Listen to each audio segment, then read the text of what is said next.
ఐటీలో ఎంట్రీ కావాలా? Trainee software engineer గా అజా కోడింగ్ ట్యూటర్ లో 2 వీక్స్ ట్రయల్ పీరియడ్ లో వెంటనే చేరండి. నమస్కారం రవీంద్రనాథ్ గారు. నమస్కారం అండి నాగరాజు గారు. వేదిక వాస్తు ప్రకారం కనుక మనం చూసుకుంటే అండి, ఇంట్లో ఏ విధంగా థింగ్స్ని చక్కదిద్ది పెట్టుకుంటే లక్ష్మి వచ్చే అవకాశం ఉంటుందంటారు? ఎందుకంటే పాజిటివ్ వైబ్స్ అయితే కావాలి, పాజిటివ్ ఎనర్జీ అనేది ఏ విధంగా మనం తెచ్చుకోగలుగుతాము? ఎస్పెషల్లీ పాజిటివ్ ఎనర్జీ అది తూర్పు ముఖమైన, పశ్చిమ ముఖమైన, లేదా ఉత్తరాభిముఖమైన, దక్షిణాభిముఖమైన దిక్కునది పక్కన పెట్టేద్దాం కాసేపు. ప్రతి ఒక్కరికి కూడా ఆర్థిక సమస్యలు, ఇంట్లోకి ధన ప్రవాహం, లక్ష్మి ఆగమనం మన ఇంట్లో కంటిన్యూగా ఒక ధారాళంగా ఉండాలి. ధార అంటారు. ధార అంటే ఆగి ఆగి రావడం కాదు. ధార అంటే కంటిన్యూ ప్రాసెస్, అంటే ఒక అణువుకు కంటిన్యూగా రావడం, ధారగా రావాలి. అందుకే కనకధార అంటారు దాన్ని. కనకధార స్తోత్రం దాని పేరు, అంటే ధారగా స్రవించడం. అటువంటి ధారగా రావడం, ధారాళంగా గాలి వెళ్తురు, ఈ ధారగా రావడం అన్నది ఏదైతే ఉందో అది ధనం ధారగా రావాలి. అంటే ఇంట్లో కొన్ని శుభ వస్తువులు, ఎక్కడెక్కడ ఏ ఏ ప్రదేశాల్లో ఏ ఏ వస్తువులు ఉండాలి అన్నది మీరు అన్నట్టుగా వైదిక వాస్తు ప్రకారం చెప్పుకోవాలంటే ముఖ్యంగా స్త్రీలు కొన్ని చేయాల్సిన పనులు కొన్ని ఉంటాయి. నేను ప్రధానంగా ఈ వీడియో ద్వారా అది కొద్దిగా ఇబ్బంది అయినా ఒక 42 రోజులు ఒక మండల కాలం కానీ విధిగా నేను చెప్పినట్టుగా పాటించగలిగితే ఇంట్లో తప్పనిసరిగా ధన ప్రవాహం అవిరళంగా అవిశ్రాంతంగా ఒక ధారగా స్రవిస్తుంది అన్నలో ఎటువంటి సందేహం లేదు. ఈ వీడియో ద్వారా నేను హామీ కూడా ఇస్తున్నాను.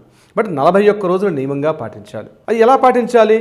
నేను కొన్ని విషయాలు మీకు చెప్తాను. ముఖ్యంగా ఇంటి ముఖద్వారం ఏదైతే ఉంటుందో దాన్ని సింహద్వారం అంటాం, ముఖద్వారం అంటాం. ఇంట్లో ఈరోజు అపార్ట్మెంట్లో అయితే ఇంట్లో వెళ్ళినటువంటి ఏదైతే ద్వారం ఉందో, ముఖ్యంగా స్త్రీలు చేయాల్సిందంటే ఇంటి గుమ్మానికి పసుపు అలంకరించాలి. ఇక్కడ పసుపు అలంకరించడం అంటే మార్కెట్లో దొరికిన పెయింట్ తీసుకొచ్చి వేయడం కాదు. ఇది గుర్తుపెట్టుకోవాల్సిన విషయం. మార్కెట్లో పసుపు వేయమన్నారు కదా అంటే పసుపు రంగే కదా, అది కాదండి. పసుపు, నాణ్యమైన పసుపుని పూర్తిగా గ్రైండ్ చేసి శుద్ధి చేసి ఆ పసుపుని ఆ ఇంట్లో ఉన్నటువంటి పుణ్య స్త్రీ తన స్వహస్తాలతోటి ఇంటిని నీట్గా అలంకరించడం అండి. ఇది పాత తరం ఇళ్లలో ఖచ్చితంగా కనిపిస్తుంది.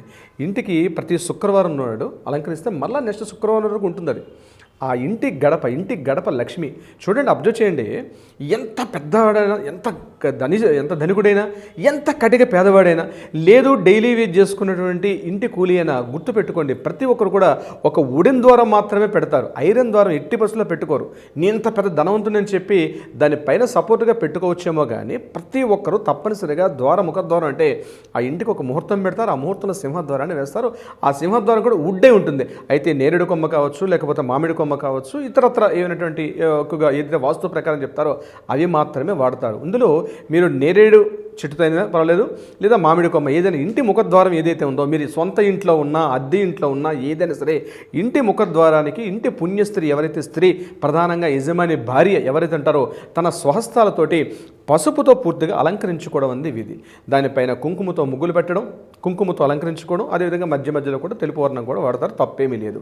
ఇంకొకటి ప్రధాన వస్తువు ఏంటంటే చాలామంది చూడండి ఇంటి ముందు ముగ్గు వేస్తారు. ముగ్గు వేసేటప్పుడు రాతి ముగ్గును వాడతారు. అది చాలా తప్పు. రాతి ముగ్గు అనేది నిషేధం.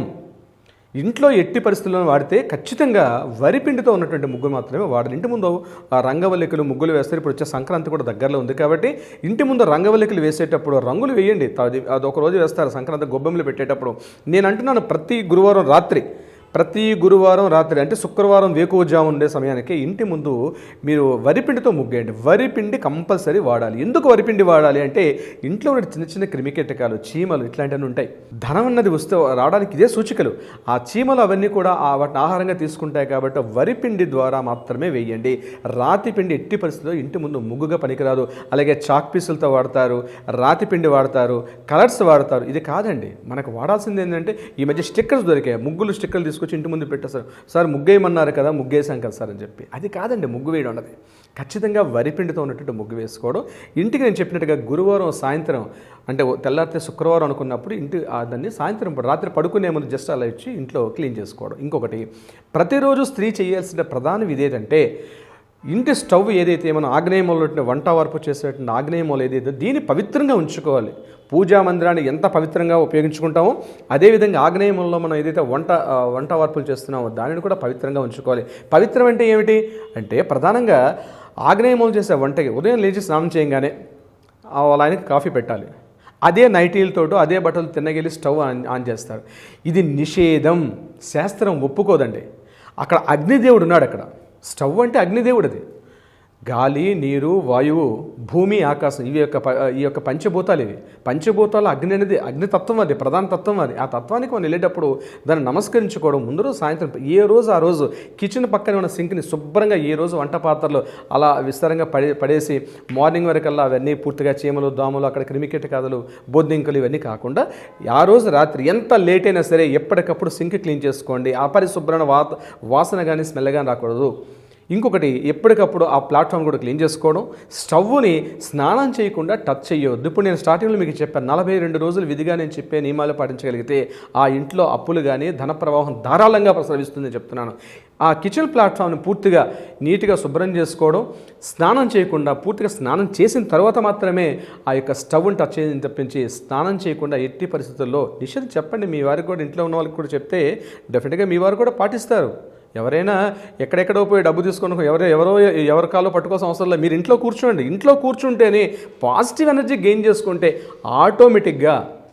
ఆటోమేటిక్గా మీకే ఫోన్లు వస్తాయి, పలానా అమౌంట్ వస్తుంది అని చెప్పడానికి. మీరు కావాల్సి ఇవి ప్రాక్టికల్గా ఇట్స్ ప్రూవ్డ్ చాలా సందర్భాలు. ఇప్పుడు నేను చెప్పే చిన్న చిన్న టిప్స్ ఇవి పాటించడం వల్ల డెఫినెట్గా మీకు ధనాదాయం అనేది ధారాళంగా వచ్చే అవకాశం కూడా ఉంటుంది. సో కిచెన్ ప్లాట్ఫామ్ అనేది వెరీ వెరీ ఇంపార్టెంట్. ఇంకొకటి, మూడో విషయం చెప్తాను. ఇంట్లో చీపురుని లక్ష్మీదేవిగా పూజిస్తారు చాలా సందర్భాల్లో. ఇంట్లో ఇల్లంతా ఊడ్చుకుని చీపురుని గుర్తుపెట్టుకోండి. చీపురుని ఎప్పుడు కూడా రివర్స్ స్టేజ్లో పెట్టకండి. ఆ తుడిచినట్టు ముందు పార్ట్ ఏదైతే ఉందో చాలా చోట్ల ఏం చేస్తారంటే కింద పడేసి ఇలా కింద పెడతారు చాలా చోట్ల. అది కరెక్ట్ పద్ధతి. ఎప్పుడు కూడా తుడిచిన పార్ట్ని ఎప్పుడు కూడా పైన పెట్టకండి. ఎందుకంటే శనీశ్వరుడు యొక్క ఆయుధం పూర్తిగా చీపురుగా పెద్దవాళ్ళు చెప్తారు. కాబట్టి ఎక్కడైతే ఆ తుడిచిన పార్ట్ అప్పర్ పార్ట్గా ఉండి హ్యాండిల్ పార్ట్ కింద పెట్టుకున్నారో అక్కడికి వచ్చి శని కూర్చుంటారని పెద్దవాళ్ళు చెప్తారు దీనికి. అందుకని ఎట్టి పరిస్థితుల్లో కూడా ఆ చీపురుని అప్ సైడ్లో పెట్టి కింద మాత్రం ఎట్టి పరిస్థితుల్లో పెట్టకండి. వీలైతే కింద పెట్టేసేయండి. వీలైనంత వరకు అది మీకు వాయువు మూలలో కానీ లేదా నైరుతి మూల కానీ వాయువు మూలలో మాత్రమే పెట్టేసేయండి. వీలైనంత వరకు వాయువు మూలలో చీపురు ఉండే ప్రదేశం పెట్టండి. కంపల్సరీ ఇంట్లో ఒక వెదురుతో చేసినటువంటి చాటలు ఉంటాయి చూడండి, పూర్వకాలం వాడేవారు. చిరిగే చాట ప్రతి ఇంత కూడా కిచెన్లో దానికి మీరు ఏదైతే గురువారం ఇంటికి ఎట్లయితే పసుపు గుమ్మంకి ఎట్లయితే పసుపుతో అలంకరించారో గుమ్మానికి, అదేవిధంగా ప్రతి ఇంట్లో కూడా ఒక వెదురు చాట అంటారు దాన్ని, వెదురు చాట కంపల్సరీ పెట్టుకోండి. దానికి కూడా పసుపుతోటి కుంకుమతో అలంకరించి, మీరు వాడకపోయినా పర్వాలేదు, ఆగ్నేయ మూలలో మీరు కిచెన్ పార్ట్లో ఒక మూల ఖచ్చితంగా దానికి చాటను పెట్టండి. ఎందుకంటే చాట కూడా లక్ష్మీ స్వరూపంగా చెప్తారు మన పెద్దవాళ్ళ పూర్వీకులు కూడా. ఇది కంపల్సరీ పాటించడం. ఈ చిన్న చిన్న మార్పులు చేసుకోండి. దీనితో పాటు ప్రధానంగా నైరుతి మూలలో, మనకి నార్త్ మూలలో, అంటే ముఖ్యంగా ఈ యొక్క క్యాష్ బాక్స్ అన్నీ కూడా మనం సౌత్ వెస్ట్లో పెడతాం, అంటే నైరుతి మూలలో పెడతాం. సౌత్ వెస్ట్ మూలలో మనకి నైరుతి మూల అంటారు. ఇక్కడ మనం పెట్టేటప్పుడు ఇంపార్టెంట్, మనకు అక్కడే వార్డ్రోబ్ ఉంటుంది, మనం విడిచేసిన బట్టలు అక్కడే ఉంటుంది, మన ఇంట్లో బట్టల్ని కూడా అక్కడే పెడతాం. ముఖ్యంగా ప్రధానంగా గుర్తుపెట్టుకోవాల్సిన విషయం ఏంటంటే నాగరాజు గారు, ఇప్పుడు కూడా విడిచిన బట్టల్ని చిందరవందరగా పడేయకుండా ఇంట్లో లాండ్రీ బ్యాగ్ని స్పెషల్గా కొనుక్కోండి. ఒక లాండ్రీ బ్యాగ్ దొరుకుతుంది, నైట్లో వేస్తారు, మార్నింగ్ ఆ యొక్క లాండ్రీ బ్యాగ్లో పెట్టుకోండి. అది కూడా ఎక్కడైతే వాష్ బేసిన్ పక్కన ఉంటుంది మీ యొక్క వాషింగ్ మిషన్ ఎక్కడ ఉంటుందో వాషింగ్ మిషన్ పక్కన లాండ్రీ బ్యాగ్ పెట్టుకోండి. పిల్లల బట్టలు కావచ్చు, ఇంట్లో ఆడవాళ్ళ బట్టలు కావచ్చు, లేదా ఇంట్లో పెద్ద అయిన బట్టలు కావచ్చు, ఇవన్నీ కూడా ఇమ్మీడియట్గా విడిచిన బట్టలు తీసుకుపోయి మీరు అక్కడ పెట్టాలి తప్పించి నైరుతి మూలలో విడిచిన బట్టలను ఎప్పుడు కూడా చిందరవందరగా పడేయకూడదు. వీటన్నిటికన్నా ప్రధానంగా ఎప్పుడైనా తలుపు తీసినప్పటికల్లా ఇంట్లో ఒక దుర్గంధమైన వాసన, ఒక ముక్కు వాసన ఎక్కువ రోజులు, ఆ వాసన ఇంట్లో ఎప్పుడైనా వచ్చిందంటే నెగిటివ్ ఎనర్జీ మీ ఇంట్లో ఉన్నట్టుగానే లెక్క. ఎప్పుడు ఇంట్లో పచ్చకర్పూర వాసనలు, ఒక తులసి దళాల వాసన ఈరోజు దొరుకుతున్నాయి, మీకు అత్తర్లు పెర్ఫ్యూమ్లు కూడా దొరుకుతున్నాయి. వీలైనంత వరకు శాండిల్వుడ్ ఇంట్లో ప్రత్యేకంగా చెప్తున్నానండి, రకరకాల పెర్ఫ్యూమ్స్ ఉన్నప్పుడు కూడా శాండిల్వుడ్తో ఉన్నటువంటి అగరబత్తీలు మాత్రం ఇంట్లో వేసుకోవడం వల్ల ఖచ్చితంగా ధన ప్రవాహాన్ని ఆకర్షిస్తుంది, ధనాన్ని ఆకర్షిస్తుంది. దీనితో పాటు మరొకటి ప్రధానం ఏంటంటే, ఇంటికి అడుగు పెట్టంగానే షూ స్టాండ్ కనిపిస్తుంది.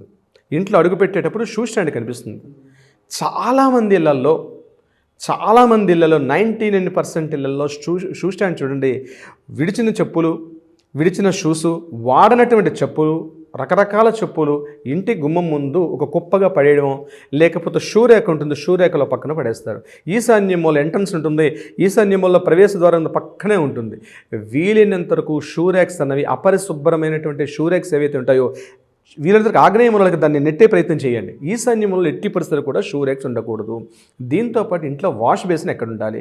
జనరల్గా ఈ నార్త్ ఈస్ట్ హౌసెస్ ఉండేటప్పుడు ఆగ్నేయ మూలలో మనకి అక్కడ బాల్కనీ వస్తుంది కాబట్టి అక్కడ మనం వాషింగ్ మిషన్ పెట్టుకుంటాం.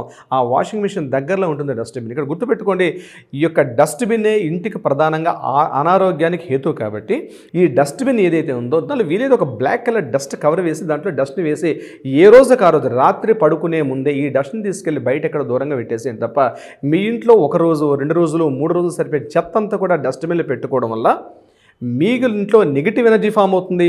తద్వారా ఇంట్లో అనారోగ్య సమస్యలు, మానసిక ఒత్తిళ్ళు, ఆందోళన, మన ఇంట్లోనే మొత్తం నెగిటివ్ ఎనర్జీ పెట్టుకొని ఎట్లా బాగుంటుంది చెప్పండి? అపరిశుభ్ర వాతావరణంలో టాయిలెట్లో 5 నిమిషాలు కూర్చుంటాం, 10 నిమిషాలు కూర్చుంటాం, గంట సేపు ఎవరు కూర్చోరుగా. అంటే నెగిటివ్ ఎనర్జీ ఉన్నటువంటి ప్రదేశం కాబట్టి ఆ ప్రదేశాల్లో నెగిటివ్ ఎనర్జీని మన ఇంట్లో కంప్లీట్గా ఆగ్నేయంలో పెట్టుకుంటే ఇంట్లో వాళ్ళకి అనారోగ్య సమస్యలు, మానసిక ఆందోళనలు, మానసిక దౌర్బల్యం, చింతన, ఆందోళన, వ్యాకులత, ఇన్ని రకాల సమస్యలకు మూల కారణం ఆ యొక్క డస్ట్బిన్. వీళ్ళంతా దాన్ని కూడా దూరంగా పెట్టే ప్రయత్నం చేయండి. ఇవి కేవలం సమయాభావాలకు ఎక్కువ విషయాలు చెప్పుకోలేకపోతున్నాం నాగరాజు గారు. మరొక వీడియోలో పూర్తిగా మనం వివరించే ప్రయత్నం చేద్దాం. సార్, వాస్తు ప్రకారం ఇంటిని కట్టుకుందాం అనుకున్నటువంటి వాళ్ళు చాలామంది ఉంటారు. ఇంటిని చక్కదిద్ది పెట్టుకుందాం అనుకున్నటువంటి వాళ్ళు కూడా ఉంటారు. మిమ్మల్ని అప్రోచ్ అవ్వాలి అనుకున్నటువంటి వాళ్ళు ఉన్నారు. అంటే మీరు అపాయింట్మెంట్కి టైం ఇస్తారా? క్లాసెస్ ఎప్పుడు ఉంటుంది? ఒక పాజిటివ్ హోమ్స్ కోసం అని చెప్పేసి వేదిక వాస్తు పాజిటివ్ హోమ్ అని చెప్పేసి మనీ అట్రాక్షన్ కోసం క్లాస్ పెడుతున్నారు. అది ఎప్పుడు ఉండే అవకాశం ఉంటుంది? వేదిక వాస్తు ప్రకారం ఇంటి నిర్మాణం ఎలా జరగాలి, అదేవిధంగా ఇంట్లో పాజిటివ్ ఎనర్జీని ఏ రకంగా పెంచుకోవాలి, వ్యక్తిగతంగా మనం ఎటువంటి వస్తువులు మన దగ్గరగా పెట్టుకోవడం వల్ల మనకి ఆర్థిక పరంగా సమస్యలు లేకుండా ధనాదాయాన్ని ధారాళంగా ఎట్లా మనం ఆకర్షించాలి అన్న విషయాలన్నీ కూడా మనం క్లాసులో వివరించి చెప్దాం. ఎవరైనా కింద స్క్రోల్ అవుతున్న నెంబర్కి కాంటాక్ట్ చేయగలిగితే, ముఖ్యంగా కొత్తగా ఇల్లు కట్టుకున్న వాళ్ళు కావచ్చు, లేకపోతే ఆల్రెడీ ఉన్న ఇంటిని కాస్త పెద్ద పెద్ద ఖర్చు లేకుండా చిన్న స్వల్ప మార్పులతో, చిన్న రెమెడీస్ తోటి, చిన్న టిప్సే మనం ఎంతో పెద్ద ప్రభావం చూపుతాయి మనకి పాజిటివ్ ఎనర్జీని ఆకర్షించడానికి. అటువంటి రిజల్ట్స్ అన్నీ కూడా మనం చెప్పే ప్రయత్నం చేస్తాం నాగరాజు గారు. అపాయింట్మెంట్ తీసుకోవాలనుకుంటే అప్రోచ్ అవ్వచ్చు సార్? తప్పనిసరిగా నాగరాజు గారు కింద స్క్రోల్ అవుతున్న నెంబర్ని కాంటాక్ట్ చేయగలిగితే మన టీం వాళ్ళని అప్రోచ్ అవుతారు, డీటెయిల్స్ అన్నీ కూడా వివరిస్తారండి. Anyways, thank you so much Ravindranath garu. Thank you so much Nagaraju గారు.